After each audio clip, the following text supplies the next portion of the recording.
ಕೃಷಿ ಅಧಿಕಾರಿಗಳ ಜೊತೆ ನಾವಿದ್ದೀವಿ.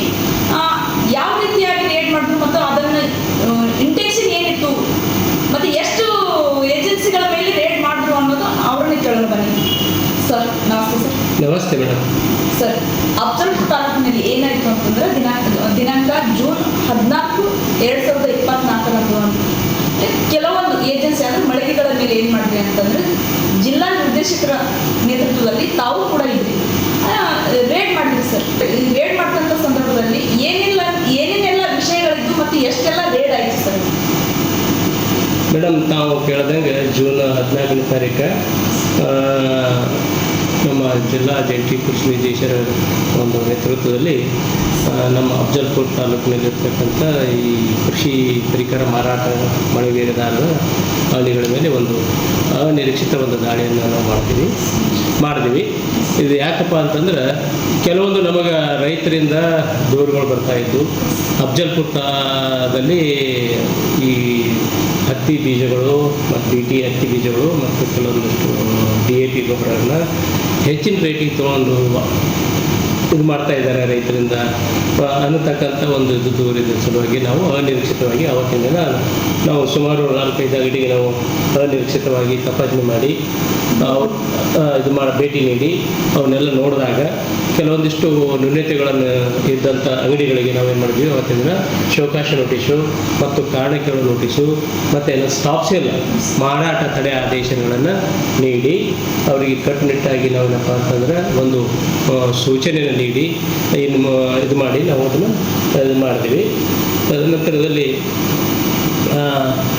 ಹೇಳ್ಬೇಕಂತಂದ್ರೆ ಕೆಲವೊಂದಿಷ್ಟು ಆ ನ್ಯೂನತೆಗಳನ್ನು ಸರಿಪಡಿಸದೇ ಇದ್ದರೆ ಅವರ ಒಂದು ಲೈಸೆನ್ಸನ್ನು ಪರ್ಮನೆಂಟಾಗಿ ರದ್ದುಪಡಿಸ್ತೀವಿ ಅನ್ನತಕ್ಕಂಥ ಒಂದು ಅವರಿಗೆ ಸ್ಟ್ರಾಂಗ್ ಒಂದು ಸಂದೇಶವನ್ನು ರವಾನೆ ಮಾಡಿದ್ವಿ.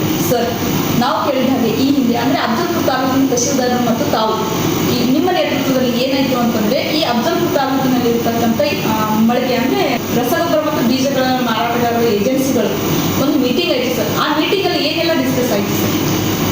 ಮೇಡಮ್, ನಾವು ಇದು ಪ್ರತಿ ವರ್ಷವೂ ನಾವೇನಪ್ಪ ಅಂತಂದ್ರೆ ಸೀಸನ್ ಪ್ರಾರಂಭದಲ್ಲಿ ಅಗ್ರೋ ಡೀಲರ್ಸ್ಗಳನ್ನು ಕರೆದು ಅವರಿಗೊಂದು ಮುಂಗಾರು ಪೂರ್ವದಲ್ಲಿ ಸಭೆ ಮಾಡಿ ಎಲ್ಲ ಸಲಹೆ ಸೂಚನೆಗಳನ್ನು ಅವ್ರಿಗೆ ಪಾಲಿಸ್ಲಿಕ್ಕೆ ಹೇಳ್ತಾ ಇರ್ತೀವಿ. ಈ ವರ್ಷವೂ ಕೂಡ ನಾವೇನಪ್ಪ ಅಂತಂದ್ರೆ ಪ್ರತಿ ವರ್ಷಕ್ಕಿಂತಲೂ ಈ ವರ್ಷ ಸ್ವಲ್ಪ ಹೆಚ್ಚಿನ ಮಟ್ಟದಲ್ಲಿ ತಾಲೂಕು ಪಂಚಾಯತ್ ಸಭಾಂಗಣದಲ್ಲಿ ಮಾನ್ಯ ತಹಶೀಲ್ದಾರ್ ಸಾಹೇಬರು ಮತ್ತು ನಾವು ಒಂದು ಎಲ್ಲ ಡೀಲರ್ಗಳನ್ನು ಕರೆದು ಸಭೆ ಮಾಡಿ ಅಲ್ಲೇನು ಅವರು ನಿಯಮಗಳನ್ನು ಪಾಲಿಸಬೇಕು ಅನ್ನೋದ್ರ ಬಗ್ಗೆ ಸ್ಪಷ್ಟವಾಗಿ ಹೇಳಬೇಕು.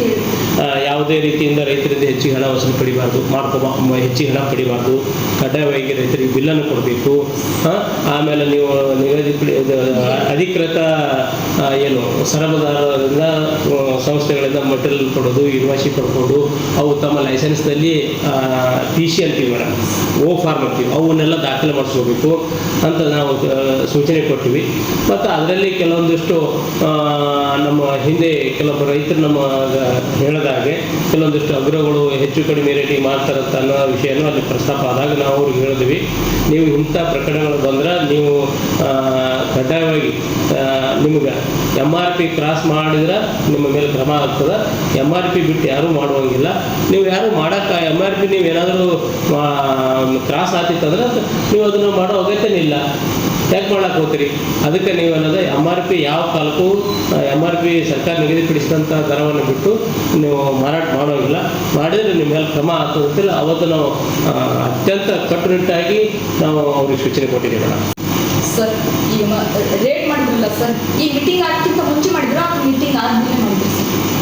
ಇಲ್ಲ ಮೇಡಮ್, ಇದು ನಾವು ಮೀಟಿಂಗ್ ಮುಂಚೆನೇ ನಾವು ಇದು ಮೀಟಿಂಗ್ ಮೊದಲೇ ಮಾಡಿದ್ದೀವಿ. ಮೊದಲೇ ಮೀಟಿಂಗ್ ಮಾಡಿ ಕರೆದೆಲ್ಲ ಅವ್ರಿಗೆ ಇನ್ಸ್ಟ್ರಕ್ಷನ್ ಕೊಟ್ಟಿದ್ದೀವಿ.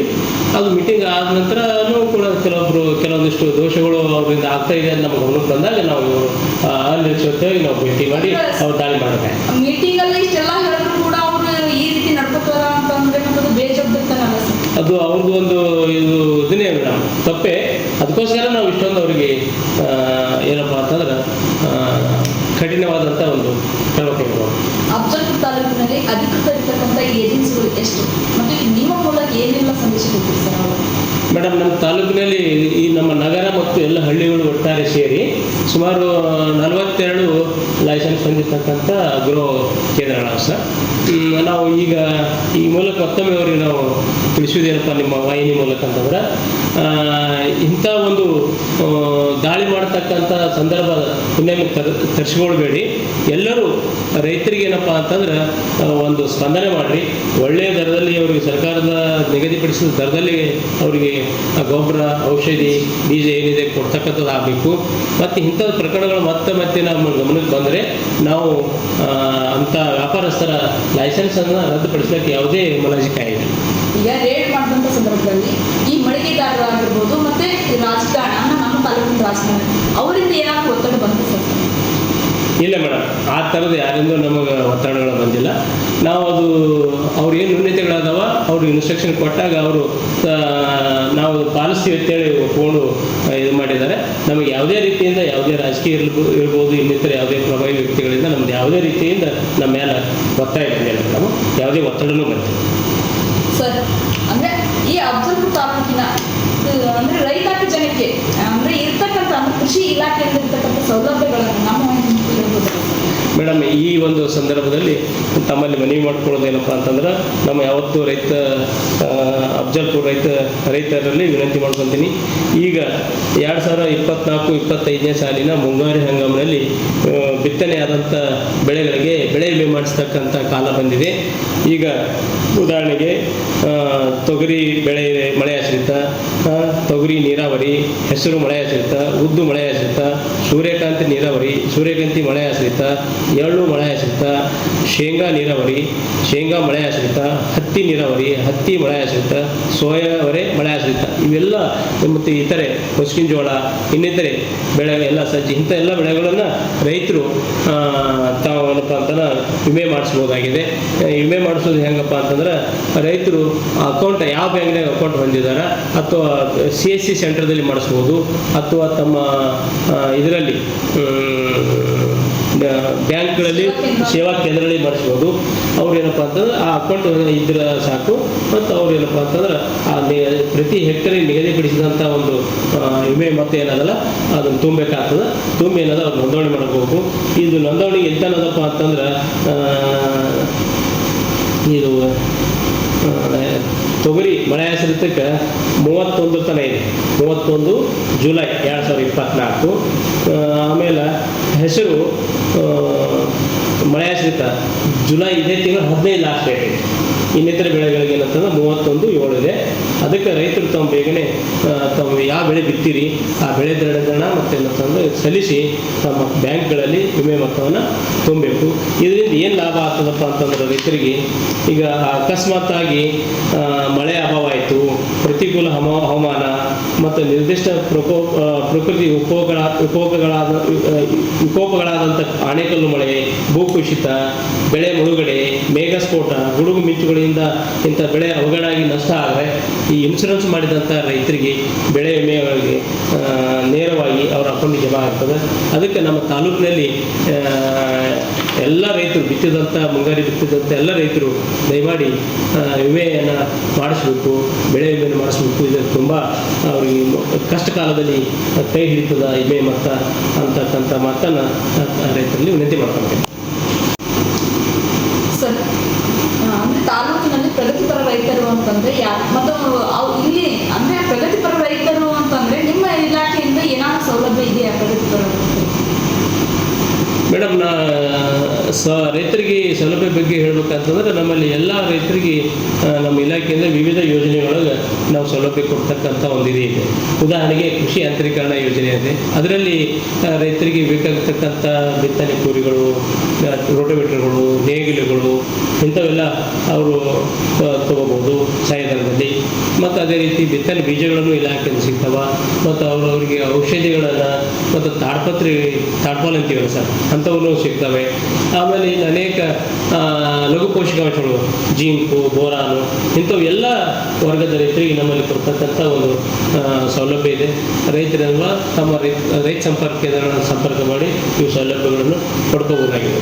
ಇನ್ನೊಂದು, ಈ ಪ್ರಗತಿಪರ ರೈತರು, ಉತ್ತಮವಾದ ಮಾದರಿ ರೈತರು, ಒಳ್ಳೆ ಇಳುವರಿ ಪಡಿತಕ್ಕಂಥ ರೈತರು, ಅಂಥವ್ರಿಗೂ ಸಹಿತ ಒಂದು ಇಲಾಖೆಯಲ್ಲಿ ಒಂದು ಕೃಷಿ ಪಂಡಿತ ಪ್ರಶಸ್ತಿ ಮತ್ತು ಉತ್ತಮ ಕೃಷಿಕರು ಅಂತಕ್ಕಂಥದ್ದು ನಾವು ಒಂದು ಪ್ರಶಸ್ತಿಗೆ ಇದಕ್ಕೆ ಒಂದು ಬೆಳೆ ಸ್ಪರ್ಧೆಯೊಳಗೆ ಭಾಗವಹಿಸ್ಲಿಕ್ಕೂ ಅವಕಾಶ ಇದೆ.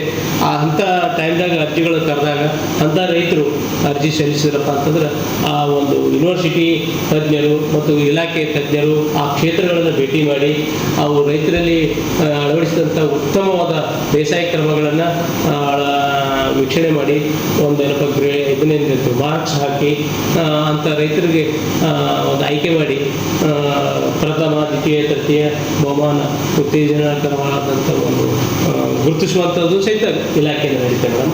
ಸರ್, ಅಂದರೆ ಅಫಜಲ್ಪುರ ತಾಲೂಕಿನಲ್ಲಿ ಈ ಥರದ ಏನಾದರೂ ಗುರುತಿಸಿ ಪ್ರಶಸ್ತಿ ಪಡೆದಂಥ ಪ್ರಗತಿಪರ ರೈತರು ಇದ್ದಾರೆ? ಅದಾರ ಮೇಡಮ್. ಆಯಾ ವರ್ಷದಾಗ ಹಿಂದೆ ನಮ್ಮಲ್ಲಿ ಇದರಿಂದ ಇಲ್ಲಿ ಹಸಿರುಗಣಿಯಿಂದ ಒಬ್ಬ ರೈತರು ಉದಯೋನ್ಮುಖ ಕೃಷಿಕರು ಅಂತೇಳಿ ಕೇಂದ್ರ ಕಚೇರಿಯಿಂದ ಅವರಿಗೆ ಸನ್ಮಾನ ಆಗಿತ್ತು, ಪ್ರಶಸ್ತಿ ಪಡೆದಿದ್ದರು. ಹನುಮಂತಪ್ಪ ಬೆಳಗುಂಪಿ ಅಂತೇಳಿ ಹೀಗೆ ಅನೇಕ ರೈತರು ಅದಾರ ಸರ್. ಅದಾರ ಆಮೇಲೆ ಆತ್ಮ ಯೋಜನೆ ಒಳಗೆ ಅವ್ರಿಗೆ ಪ್ರಶಸ್ತಿ ಸಿಗ್ತದೆ, ಯೂನಿವರ್ಸಿಟಿಯಿಂದ ಸಿಕ್ಕಿರ್ತಾವೆ. ಸೊ ಪ್ರಗತಿ ರೈತರ ಅವರು ಕ್ಷೇತ್ರಗಳನ್ನು ಭೇಟಿ ಮಾಡಿ ಆ ಒಂದು ಸಮಿತಿ ಒಳಗೆ ಉತ್ತಮ ರೈತರಿಗೆ ಪ್ರೋತ್ಸಾಹ ಮಾಡತಕ್ಕಂಥ ಒಂದು ಇದನ್ನು ಸೌಲಭ್ಯನ ಅದ. ಸರ್, ಅಫಜಲ್ಪುರ ತಾಲೂಕಿನಲ್ಲಿರ್ತಕ್ಕಂಥ ರೈತ ಮುಖಂಡರು ನಿಮ್ಮ ಮೇಲೆ ಏನು ಆರೋಪ ಮಾಡ್ತಾ ಇದ್ದಾರೆ ಅಂತಂದರೆ, ನೀವು ಇಲ್ಲಿರ್ತಕ್ಕಂಥ ಏಜೆನ್ಸಿ ಅಂದರೆ ರಸಗೊಬ್ಬರ ಮತ್ತು ಬೀಜಗಳ ಮಾಳಿಗೆದಾರರ ಜೊತೆಗೆ ಇನ್ವಾಲ್ವ್ ಇದ್ದೀರಿ ಅನ್ನೋ ಆರೋಪಗಳನ್ನು ಮಾಡ್ತಾ ಇದ್ದಾರೆ. ಅದಕ್ಕೆ ತಾವು ಹೇಳ್ತೀರಿ ಸರ್? ಮೇಡಮ್, ಇದ್ರ ಬಗ್ಗೆ ನಾನು ಸ್ಪಷ್ಟಪಡಿಸ್ಲಿಕ್ಕೆ ಇಚ್ಛೆಪಡ್ತೀನಿ. ಈ ಥರದ ಅಗ್ರಗಳ ಜೊತೆ ನಾವು ಯಾವುದೇ ರೀತಿಯಿಂದ ಹೊಂದಾಣಿಕೆ ಮಾಡಿಕೊಂಡು ರೈತರಿಗೆ ಮೋಸ ಮಾಡುವಂಥದ್ದು ನಮ್ಮ ಜಯಮಾನದಲ್ಲಿ ಇಲ್ಲ. ಅದು ಸ್ಪಷ್ಟವಾಗಿ ನಾನು ಹೇಳ್ತೀನಿ. ಅಂತ ನಾವು ಇದು ಕೆಟ್ಟ ಕೆಲಸ ಮಾಡೋಂಗಿಲ್ಲ. ನಾವು ಏನಿದ್ರು ರೈತ ಪರವಾಗಿ, ಏನು ರೈತರ ಹಿತಕ್ಕಾಗಿ ನಾವು ಇಲಾಖೆ ಇರೋದು, ರೈತರಿಗಾಗಿ ನಾವು ಏನಪ್ಪ ಅಂತಂದ್ರೆ ಕೆಲಸ ಮಾಡ್ತೀವಿ. ಅದು ಇದರಲ್ಲಿ ಏನೂ ಇದಿಲ್ಲ ಮೇಡಮ್. ಅದು ಸುಳ್ಳು ಆರೋಪ. ನಾವು ಇದ್ರ ಬಗ್ಗೆ ಯಾವುದೇ ರೀತಿಯಿಂದ ಅಂತ ಇದು ಇಲ್ಲ ಮೇಡಮ್. ಯಾರ ಜೊತೆ ಹೊಂದಾಣಿಕೆ ಎನ್ನುವಂಥದ್ದು ಏನೂ ಇಲ್ಲ. ನಾವು ಹೊಂದಾಣಿಕೆ ಮಾಡೋದಂದ್ರೆ ಅವ್ರ ಮೇಲೆ ಇಂಥ ದಾಳಿಗಳು, ಇಂಥ ಕ್ರಮಗಳು ಯಾಕೆ ಮಾಡ್ತಿದ್ದೀವಿ.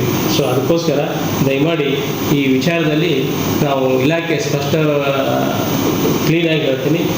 ಇಲಾಖೆ ಯಾರ ಒಂದು ಅಗ್ರದವ್ರ ಜೊತೆ ಮುಲಾಜಿ ಒಳಗೆ ನಾವಿಲ್ಲ. ನಾವು ಇಂಥ ಅಗ್ರಗಳು ಇನ್ನು ಮುಂದಾದರೂ ಇಂಥ ಏನಾದರೂ ತಪ್ಪುಗಳು ಮಾಡಿದರೆ ಅವ್ರ ಮೇಲೆ ನಿರ್ದಾಕ್ಷಿಣ್ಯ ಕ್ರಮ ಕೈಗೊಳ್ತೀವಿ.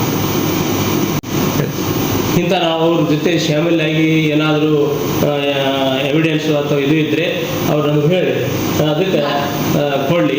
ಅದಕ್ಕೆ ನಾವು ಇದು ಯಾವುದೇ ರೀತಿಯಿಂದ ಅಂಥದ್ದು ಅವ್ರ ಜೊತೆ ನಾವು ಶಾಮೀಲಾಗಿ ಅವ್ರನ್ನ ದುಡ್ಡು ತಿನ್ನೋದಾಗಲಿ ಇಂಥ ನಾವು ಯಾವುದೂ ಇಲ್ಲ. ಅದಕ್ಕೆ ನಾವು ಅವ್ರಿಗೆ ಅಗ್ರಗಳಿಗೆ ನಾವು ಇಂಥ ಮುಂದಾದರೂ ಏನಾದರೂ ತಪ್ಪುಗಳಾದ್ರೆ ಅವ್ರ ಮೇಲೆ ಕ್ರಮ ಜರುಗಿಸಕ್ಕೆ ಇನ್ನೂ ನಾವು ಯಾವುದೇ ರೀತಿಯಿಂದ ಹಿಂದೆ ಮುಂದೆ ನೋಡಲ್ಲ.